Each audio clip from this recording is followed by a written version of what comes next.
ஓனா என்ன செய்யறது?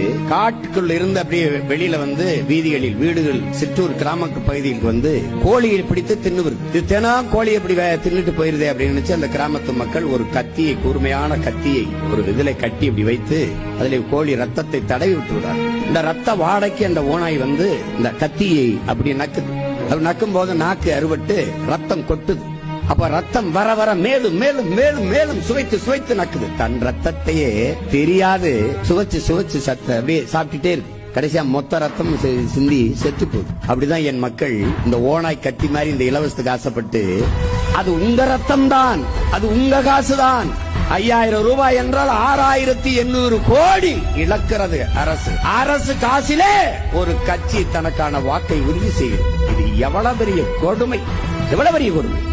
வாக்குக்கு 2000 காசு கொடுத்து உங்களுக்கு சேவை செய்ய ஒருவன் வருவானா? மக்களுக்கு சேவை செய்கிறவன் எதுக்கு காசு தருகிறான்?